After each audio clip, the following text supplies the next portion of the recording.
The story of Victor Lustig begins not with the Eiffel Tower, but with a quiet boy in the late 1800s who was already learning how the world truly worked. Born in 1890 in what is now the Czech Republic, Lustig grew up surrounded by shifting empires, rigid class systems, and people who believed authority without question. He watched carefully. He noticed how uniforms commanded respect, how tone of voice could silence doubt, and how confidence alone could open doors. While others chased honest work, Lustig studied something far more powerful: human behavior. As he grew older, Lustig refined his greatest weapon, his identity. He learned multiple languages, adopted aristocratic manners, and perfected the art of blending into elite circles. By his 20s, he could walk into a room of powerful men and belong instantly. There was no hesitation in his voice, no doubt in his posture. And that was enough. Because people rarely question confidence when it feels real. His early cons were small but precise. He didn't rush into danger, he tested people. He sold fake devices that promised to duplicate money, convincing victims that wealth could be created overnight. He would demonstrate the machine, letting it produce a few real bills, carefully hidden beforehand, before vanishing with the payment. Each scam was a lesson. Each victim, a study. As Lustig moved across continents, his confidence grew. In America, he even crossed paths with dangerous figures, including powerful crime bosses. One wrong move could have ended his life. But somehow, he always found a way out, through charm, persuasion, or sheer audacity. He didn't just escape danger. He danced around it. By 1925, Lustig found himself in Paris, a city filled with beauty, history, and opportunity. But beneath its elegance, there was uncertainty. The Eiffel Tower, once celebrated, had become a financial burden. Newspapers openly discussed its expensive maintenance and questioned its future. To Lustig, this wasn't just news, it was the perfect setup. The tower wasn't being sold, but people believed it might be. And that was enough. Because in a world full of doubt, even the most outrageous idea can feel possible. So he devised a plan that would become legendary. He would sell the Eiffel Tower. Not as a joke, not as a rumor, but as an official government deal. To make it believable, Lustig built an entire illusion.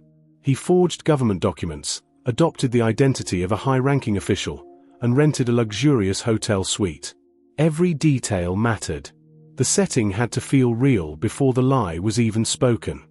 He invited a group of scrap metal dealers, men wealthy enough to afford such a purchase, but ambitious enough to take the risk. They arrived curious, cautious, but intrigued. Lustig revealed the story slowly. The Eiffel Tower, he claimed, was too costly to maintain, and the government had secretly decided to dismantle it. The sale had to remain confidential to avoid public outrage. The lie worked because it felt true. The dealers had read the same headlines. They had seen the same concerns. Lustig simply connected the dots for them. The lie worked because it felt true. The dealers had read the same headlines. They had seen the same concerns. Lustig simply connected the dots for them. Lustig approached him privately and introduced the final piece of the con, a bribe. He suggested that, like many officials, he required a commission to finalize the deal. That was the turning point. Poisson didn't feel deceived, he felt included. He believed he was part of something secret, something powerful. Within days, Poisson paid. The Eiffel Tower had been sold. And just like that, Lustig vanished without a trace. Poisson realized the truth, but said nothing. The shame was too great. Reporting the crime would expose his own greed and naivety. Lustig returned to Paris weeks later, attempting the same scheme again.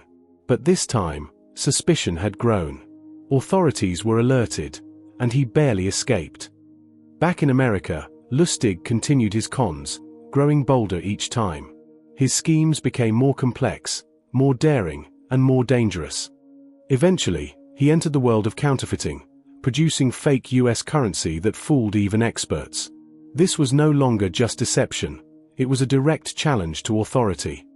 The United States Secret Service began tracking him relentlessly. Unlike his victims, they wouldn't be fooled. In 1935, Lustig was captured. But even then, he refused to accept defeat. He escaped prison using bedsheets tied together, disappearing once more into the night. But this time, the world had changed. He was recaptured, and there would be no more escapes. Lustig spent the rest of his life behind bars, dying in 1947. The man who once sold the Eiffel Tower ended his days in silence. Yet his story lives on, not just as a tale of crime, but as a lesson in human nature. Lustig didn't create lies, he built realities people wanted to believe. And that is why his greatest con still echoes today. Because the world hasn't changed as much as we think. People still trust authority, still chase opportunity, still believe what feels right. In the end, Victor Lustig proved something chilling, that reality can be shaped, sold, and stolen, if you know exactly how people think.